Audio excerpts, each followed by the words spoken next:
Bismillahirrahmanirrahim. Assalamualaikum warahmatullahi wabarakatuh. Waalaikumsalam warahmatullahi wabarakatuh. Bismillah, alhamdulillah, salatan wa salaman ala rasulillah wa ala alihi wa sahbihi wa mawalah. Wa la hawla wa la quwata illa billah, amma ba'du.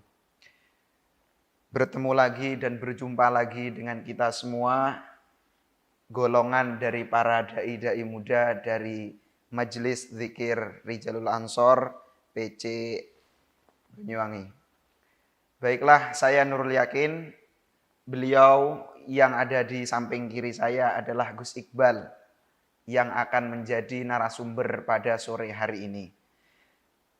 Berjumpa lagi Gus, yakni di acara Kolbun Salim, rutinan kita yang menjadi majelis kita yang ada di sore hari ini yang ada di Rijalul Ansor. Bagaimana Gus, sehat? Alhamdulillah sehat. Jenengan gimana ini? Alhamdulillah sehat Gus. Ini gimana kok bisa tertukar ini kita? Ini udah takdir Gus. Karena antum afdhalu minni. Tidak, ini ya kita ngobrol aja ya. Karena seharusnya ini kita tempat saja yang berbeda, makomnya tetap sama kayaknya. Beda Gus, beda. Baik Gus, gimana ini? Ini tentang Isra Mi'raj Gus. Isra Mi'raj ya. Karena bulannya memang tepat ini Gus kayaknya. Kayaknya ini bulan Isra Mi'raj. Ini padahal antum ini lagi padat-padatnya ini. Buatan padat. Kalau padat itu panggung ke panggung Isra Mi'raj ya. Nggih, niki terkadang malaikat Jibril itu bertanya kepada Nabi Muhammad. Iya. Nabi Muhammad bertanya kepada malaikat Jibril. Bukan berarti Nabi Muhammad goblok, Gus. Iya. Ini jenengan tanya ke saya bukan berarti seperti itu. Karena itu adalah sebuah pelajaran. Nggih. Sekarang kalau tanglet, Gus. Apa sebab terjadinya Isra Mi'raj? Kenapa nabi-nabi terdahulu tidak Allah jalankan sebagaimana Nabi Muhammad dan diangkat seperti Nabi Muhammad langsung bertemu Allah? Masya Itu Allah. Gus yang saya tanyakan sami-sami. Alhamdulillah. Baik, sebelumnya saya sapa dulu pemirsa yang ada di rumah ini Kolbun Salim. Assalamualaikum warahmatullahi wabarakatuh. Waalaikumsalam. Bismillah, alhamdulillah, wala hawla wala quwata illa billah. Wassalatu wassalamu ala rasulillah wa ala alihi wa sahbihi wa mawalah amma ba'dah. Alhamdulillah, pemirsa, kita berjumpa lagi di Kolbun Salim. Walaupun ini saya biasanya di situ ya. Ini karena Gus yakin ini karena padat betul ya hari ini, jadi pengen pindah posisi biar tidak terlalu panas kursinya katanya. Baik Gus, terima kasih. Alhamdulillah kita berada di bulan yang sangat mulia, bulan Rajab ya. Dan Rajab. Di awal-awal kita sudah singgung bulan Rajab itu bulan yang sangat istimewa, termasuk Ashhurul Hurum, bulan yang dimuliakan oleh Allah Subhanahu wa taala. Sejak awal berpagi-pagi kita sudah menyebutkan keutamaan-keutamaan bulan Rajab. Dan akhirnya kita hampir sampai di puncak keistimewaan daripada yang ada pada bulan Rajab ini. Yaitu apa, Gus? Peristiwa Isra dan Mi'raj. Ini menjadi satu peristiwa yang sangat penting di dalam agama kita. Satu peristiwa yang sangat mengejutkan. Sangat kalau di pesantren itu nggawoake gitu ya. Begitu mengagumkannya, begitu indahnya, begitu istimewanya.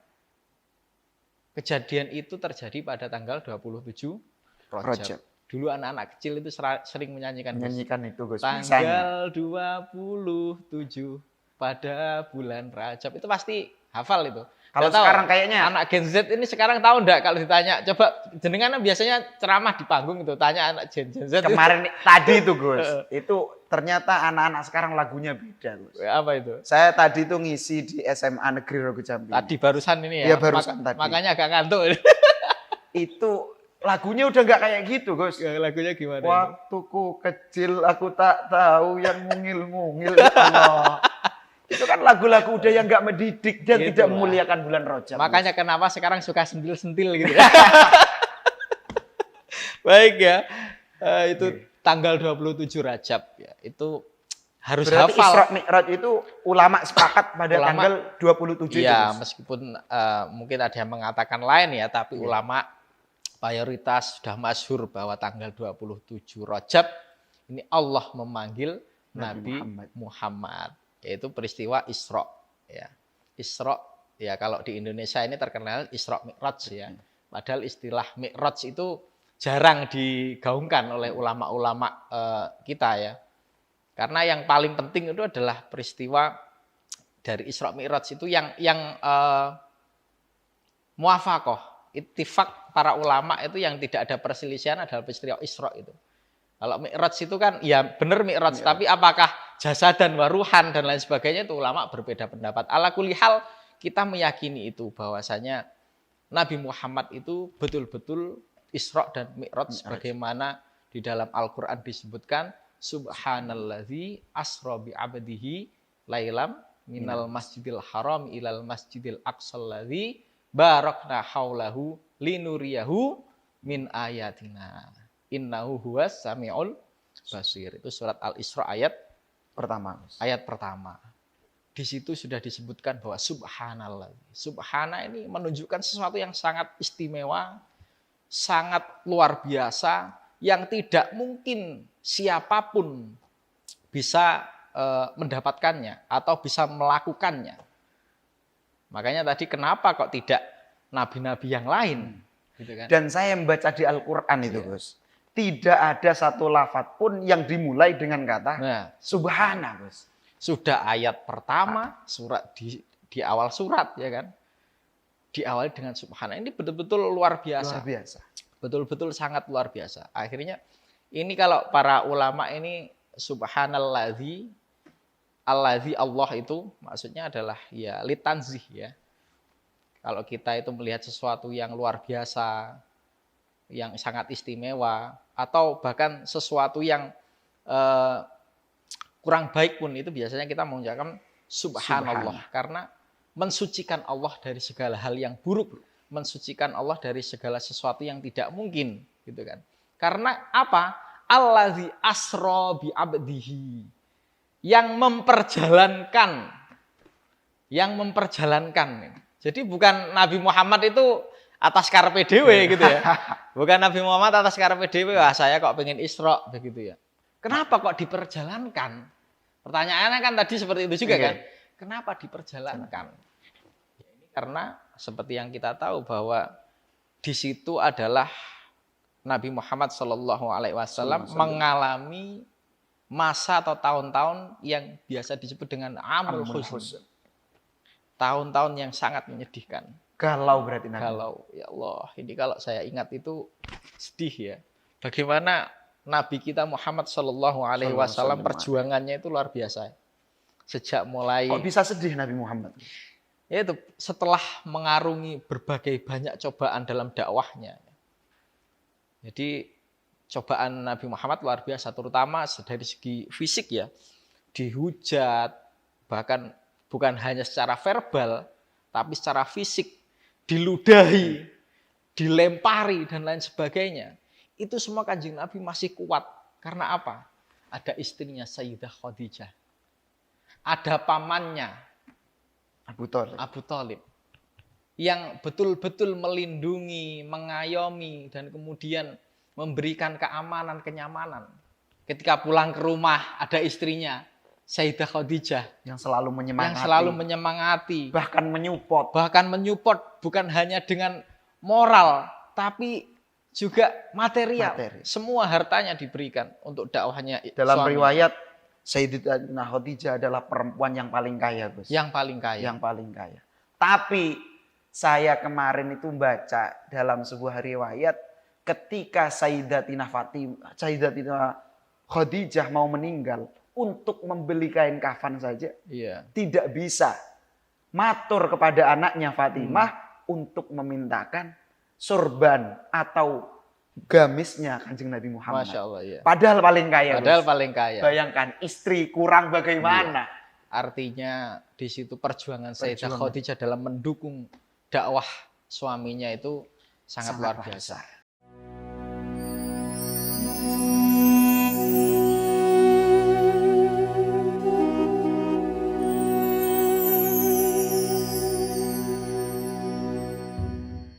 Jadi tadi sampai bahkan dikatakan jenengan ketika mau meninggal aja tidak mampu untuk membeli kain kafan ya. Itu karena saking betul-betul mendukungnya. Jadi hartanya itu benar-benar dicurahkan untuk dakwahnya Nabi Muhammad. Itu ketika di rumah. Beliau. Ketika di luar ada pamannya, Abu Thalib, yang melindungi paling pertama. Garda terdepan. Walaupun belum masuk Islam. Ya kan? Yeah. Ketika orang-orang Quraisy yang lain menyerang Nabi Muhammad, yang terdepan yang membela adalah pasang badan pamannya. Dan pada waktu itu 2 orang yang beliau sayangi, beliau kasih ini, di tahun itu semuanya meninggalkan Nabi Muhammad. Intaqala ila rafiqil a'la. Wafat diambil oleh Allah Subhanahu wa ta'ala.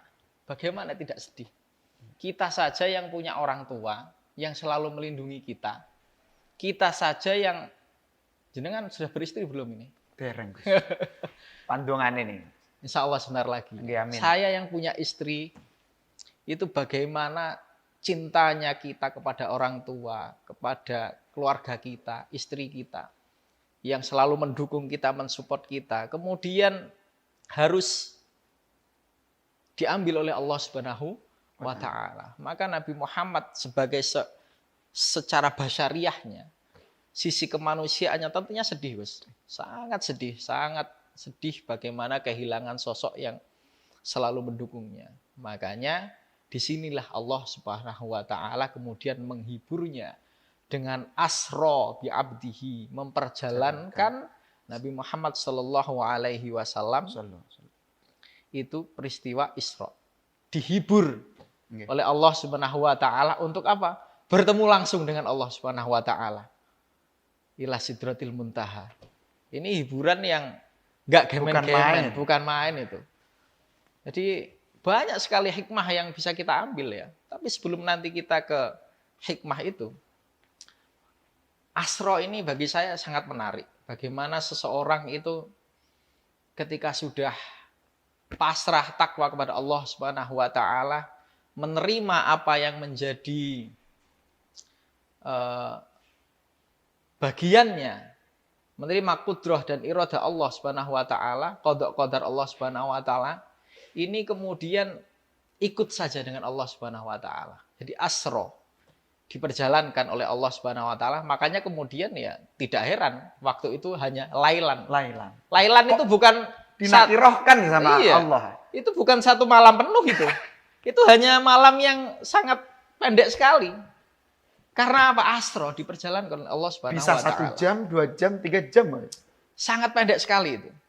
Sangat pendek sekali. Ini yang menarik bahwa kenapa seperti itu ya? Kalau dalam ilmu kalam ya karena memang Allah itu tidak ada ruang dan waktu.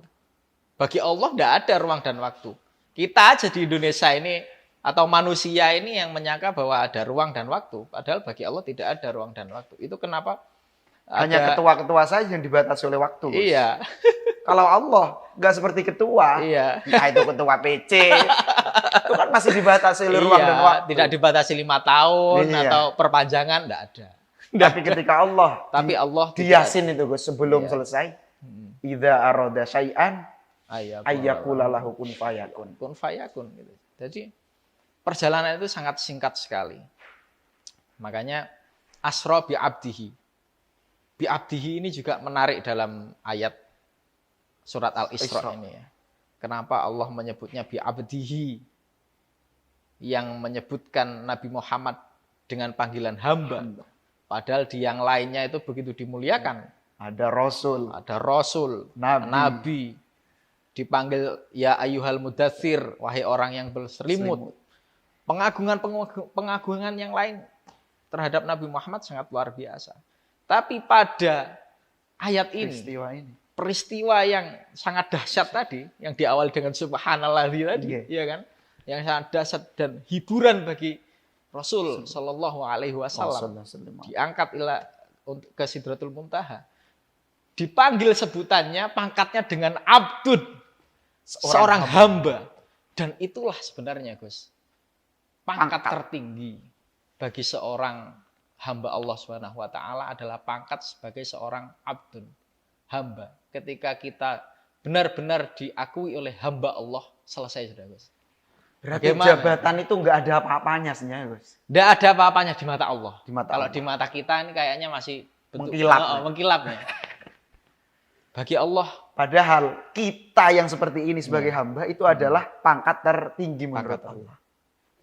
Siap, Gus. hamba yang paling kita merendahkan diri serendah-rendahnya di hadapan Allah Subhanahu wa taala. Justru itulah pangkat kita tertinggi sebagai hamba Allah. Nah, ini disebut Nabi Muhammad sebagai abdun.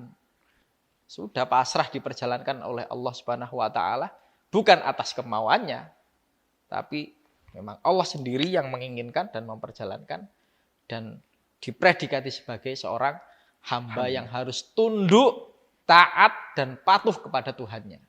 Kita saja sebagai seorang karyawan misalnya, kita saja ini jadi narasumber ini harus patuh ini sama Mas Fandi ini. Kita agak diatur jamnya harus 7 menit, ini kita harus patuh ya.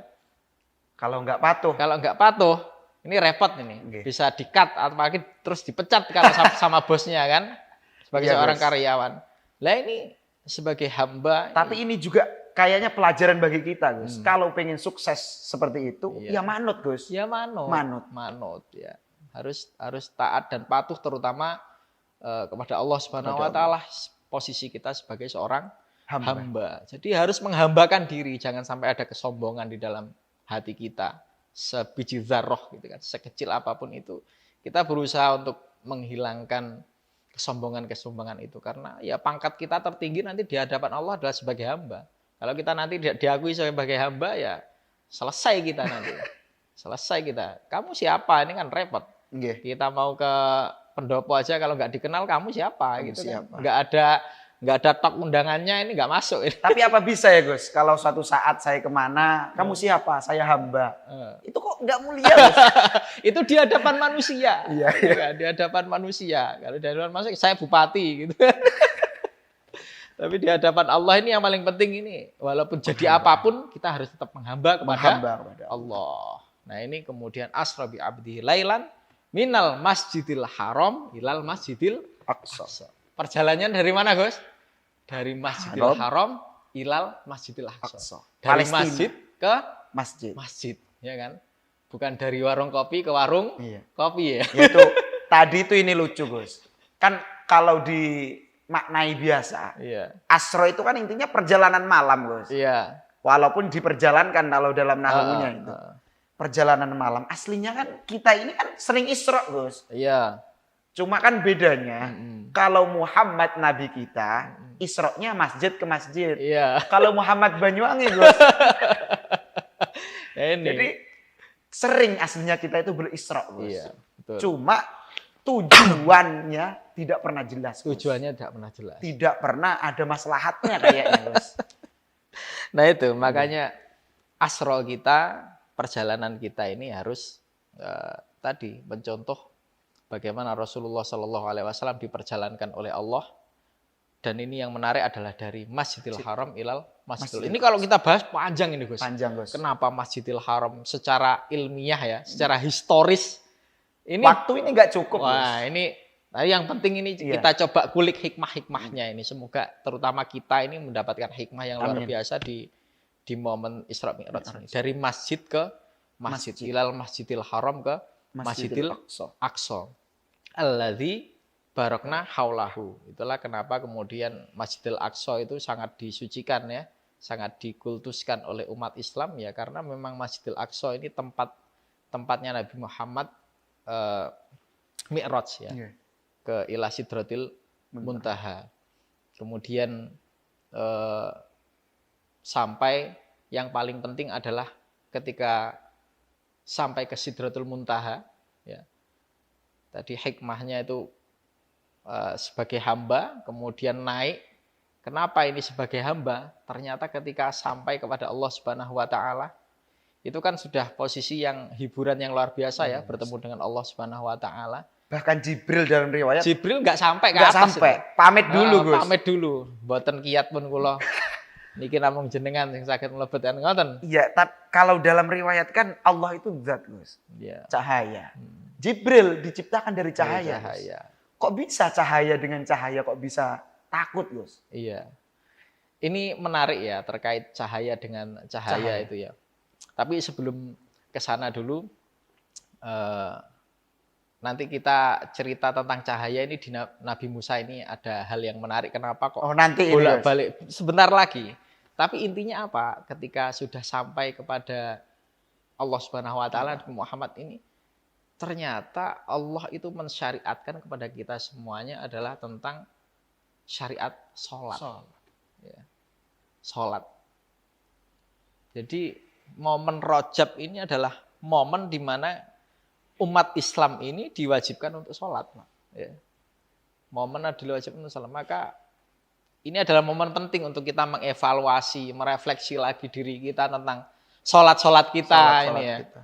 Bagaimana sholat-sholat kita. Padahal di momen 27 Rajab ini adalah disyariatkannya oleh Allah sholat. Nah ini yang kemudian menarik ketika pertama kali mendapatkan syariat sholat itu, qala wakila, itu Allah memberikan syariat 50 waktu untuk sholat. Ini ya. Aslinya itu. Aslinya ya. Aslinya. Walaupun ada makalah lain itu lebih. Tapi yang dari Sahih Bukhari dan Muslim itu ada 50 kali waktu sholat. Nah itu kemudian Nabi Muhammad turun, ya kan? Itu masih di langit ketujuh itu bertemu dengan Nabi Ibrahim. Kemudian bertemu dengan Nabi Musa. Nah ini kayaknya ini yang keren. Nah ini yang keren ini. Tapi sebelum kita cerita Nabi Musa menarik ini kayaknya kita potong iklan dulu ini. Oke. Baiklah pemirsa, nanti kita lanjut ke season selanjutnya, pembahasan yang sangat menarik. Kita lanjut episode setelah pariwara berikut ini.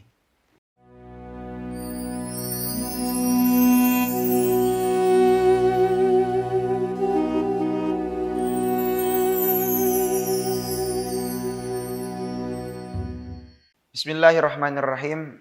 Baiklah pemirsa NTV dimanapun Anda berada yang dimuliakan Allah Subhanahu wa taala, khususnya pemirsa yang selalu istiqomah menonton, menghadiri acara Qalbun Salim. Kita lanjut mengenai Isra wal Mi'raj Nabi Muhammad SAW. Pembahasannya mulai menarik, mulai panas ini. Mulai panas ini. Apalagi ketika nanti itu tadi tuh jenengan berbicara tentang Nabi Muhammad akan bertemu dengan Nabi Musa. Dari atas turun ketemu sama, menurut saya jenderalnya Nabi.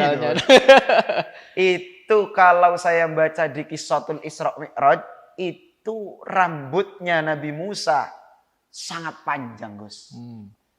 Berarti kan kalau kita bayangkan, Masya Allah, orang dulu tinggi-tinggi rambutnya panjang. Gondrong gitu. Jangan bayangkan yang lain pokoknya, Gus.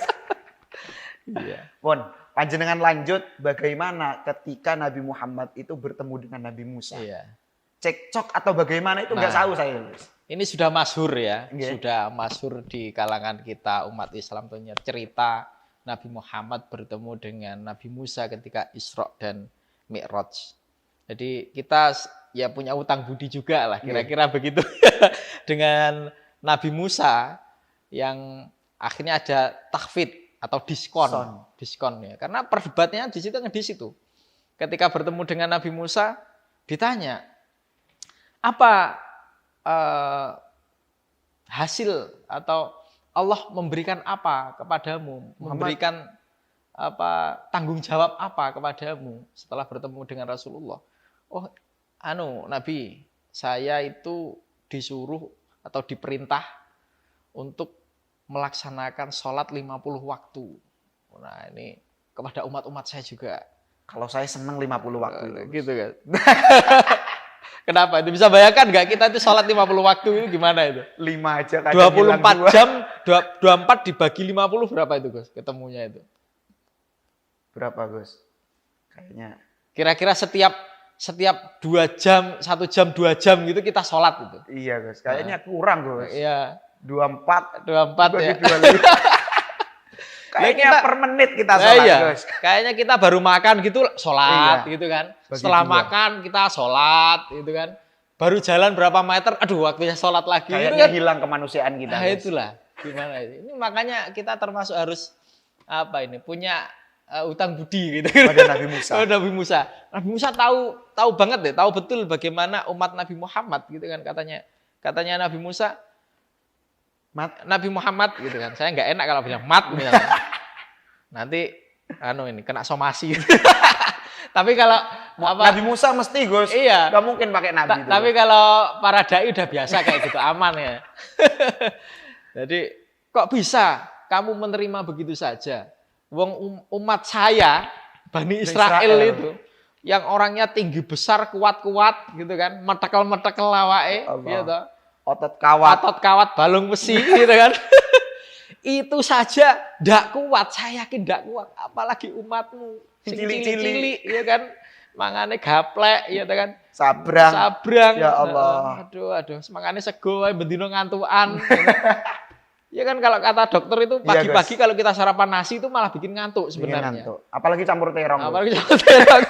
Terong gosong gitu ya. Iya, guys. Itu kok disuruh sholat 50 waktu. Gimana itu? Mereka yang bekerja di sawah baru saja cangkul 1, 2, 3 kali cangkul harus selesai sholat lagi. Nggak mungkin. Secara waktu dan secara tangga nggak kuat. Balik lagi kamu Mat. Balik lagi Nabi Muhammad itu Gus. Balik lagi. Ini namanya jenderal kan. Yeah. Balik lagi kamu. Nggak bisa ini umatmu kayak gitu. Balik lagi katanya. Minta diskon ya. Sampai jadi 25, jadi 17, jadi 15 dan lain sebagainya. Sampai akhirnya jadi 5 waktu. Nah yang menarik itu ketika Nabi Musa meminta Nabi Muhammad bolak-balik ke menghadap Allah. Itu ya menurut guru saya ketika menjelaskan ayat ini itu dari Syekh Fathi dan juga dari Syekh Soleh Ja'fari dan beberapa saya menemukan saya baca di mana saya lupa. Jadi dulu ini kan Nabi Musa ini kan pengen bertemu Allah. Masih ingat kan cerita itu? Ketika meninggalkan sampai umatnya, ke gunung sampai ke Tursina. gunung itu Tursina. Baru saja bertemu dengan cahayanya Allah, masih cahaya itu. Gunung semua meletus. Nabi Musa semaput. Ya Allah. Enggak kuat. Belum padahal gagahnya. Padahal paling gagah sudah itu. Iya. Iya kan? Enggak kuat melihat Allah masih cahayanya dan enggak kuat. Nah, ini ketika melihat Nabi Muhammad setelah Nabi Muhammad itu kan nurnya luar biasa. Coba kalau kita baca Syama'il itu. Baca apa? Syama'il Muhammadiyah. Syama'il Muhammadiyah itu. Atau di Barzanji Ka'annahul Badru Fitamami itu ketika baru lahir itu seperti purnama sing mencorong luar biasa. Nurun fauqa nur. Anta syamsun anta badrun. Di Syama'il itu diceritakan kan kitab Syama'il itu bagaimana wajahnya Nabi Muhammad itu begitu bersinar. Makanya bedanya dengan Nabi Yusuf sama-sama ganteng ini. Tetapi orang melihat Nabi Muhammad itu tidak nafsu. Karena apa? Wibawanya luar biasa. Melihat Nabi Muhammad pasti kita tunduk. Pasti kita menunduk. Makanya enggak kuat. Saking wibawanya. Makanya kenapa kalau kita santri misalnya kok ada kiai itu nunduk, enggak berani lihat. Saking wibawanya kiai kita. Kiai. Betul, Gus. Bukan karena kita apa-apa, tapi wibawanya luar biasa. Tapi rata-rata perempuan-perempuan itu nggak tahu, Gus. Ya. Nabi yang paling ganteng siapa? Nabi Yusuf katanya. Nabi Yusuf katanya. Itu cuma dohir padanya. Itu cuma dohir. Jadi yang paling menurut ganteng. orang Jawa itu dulu saya katanya bapak saya nih, Gus. Ibarat Nabi Muhammad itu seperti semangka, Gus. Yeah. Nabi Yusuf dibelah semangka itu, yang sebelah ini dibelah lagi. Yeah. Yang ini gantengnya Nabi Yusuf, yang setengah itu Nabi Muhammad, dan yang seperempat itu adalah kita. Berarti kan kalau kita bayangkan orang paling ganteng kayak jenengan ini kan hanya seperempat dari semangka itu, Gus. Seperempat lah, nggak ada lah itu. Bagaimana hanya dengan satrun, hanya sebagiannya saja Nabi kegantengannya Nabi Yusuf. Jadi singkat cerita tadi kan menceritakan Nabi Musa ya. Ketika melihat Nabi Muhammad itu nurnya kan luar biasa. Pertama kali melihat Nabi Muhammad nurnya luar biasa. Ketika turun bertemu dengan Nabi Muhammad lagi setelah bertemu dengan Allah, cahayanya semakin luar biasa. Semakin penasaran. Nabi Musa itu semakin penasaran. Wah, kok cahayanya luar biasa ya? Dia ingat dulu waktu ketika bertemu Allah itu tidak kuat lihat cahayanya. Iya. Tapi ketika lihat Nabi Muhammad setelah bertemu dengan Allah ini, cahayanya semakin luar biasa. Penasaran lagi, coba kamu naik lagi, pengen lihat ketika turunnya lagi. Apakah tambah? Ternyata semakin bertambah, cahayanya bertambah. Nah ini salah satu sir rahasia Nabi Musa. Selain tahu keadaan kita umatnya. Kalau Gus, Iya. cangkem eleknya, Iya. aslinya, Nabi Musa itu iri kayaknya. Iri kayaknya. Selain Iya. itu bahagia melihat nur, Nur. setelah bertemu dengan Allah. Padahal ketika Nabi Musa pengen bertemu melihat sekali aja tidak kuat. Nggak kuat. Tapi ketika dibawa oleh Nabi Muhammad itu senang Nabi Musa. Makanya pengen bolak-balik sampai ketika kelima kalinya itu Suruh balik bilang, lagi. Suruh balik lagi. Katanya Kanjeng Nabi Musa, kula niki wis isin bolak-balik arep ini njaluk Ibarat diskon. ini Gus, Mas Fandi itu Iya. disuruh balik lagi. Itu balik apa enggak? Gus? Kalau Mas Fadi kayaknya balik lagi kayaknya. Iya. Waduh. Kayaknya udah recording tinggal 1 rakaat sholat ini Gus. Untungnya Nabi Muhammad ini adalah pelajaran bagi kita Iya, Gus. ini Jadi umat Muhammad harus Betul. punya rasa malu. Gus. betul harus punya rasa Rasa malu. malu. Sudah malu Nabi Muhammad ini. Saya malu Musa sudah bolak-balik bertemu dengan Allah dan sudah ditahfidz, sudah didiskon, sudah yukhaffifu an, sudah sampai diskonnya sampai 5 waktu. Ini sudah cukup lah. Katanya Allah itu sudah yang terakhir ini saya kasih 5 waktu, 1 waktunya itu bi asri amsalihah. Itu kan. Jadi makanya 1 waktu kita sholat itu ya 5 waktu itu sebenarnya seperti mengganti 50 waktu yang sudah awalnya diberikan oleh Allah Subhanahu wa taala. Dan begitu juga kan kebaikan-kebaikan kita itu setiap melakukan kebaikan itu bi asri amsalihah. Dilipat gandakan 10 Berarti kali. 5 waktu sholatnya kita umat Iya. Muhammad itu sama seperti Sama. dulu disyariatkannya 50 yang rakaat. aslinya 50 rakaat Masya itu Allah. sudah kemurahan Allah yang luar biasa. Allah itu yang karim. Kayaknya ini khusus umat Muhammad. Khusus umat Muhammad. Ini keistimewaannya Nabi Muhammad ini. Oke. Minta diskon gitu kan atas sarannya Nabi Musa yang padahal juga tadi sangat tertarik ketika melihat cahaya Nabi Musa ketika Nabi Muhammad ketika bolak-balik. Walhasil jadilah kemudian kita ini disyariatkan oleh Allah Subhanahu wa taala pada peristiwa Isra Mi'raj itu adalah untuk sholat 5 waktu. Yang ini menjadi sesuatu yang inti bagi kita ini.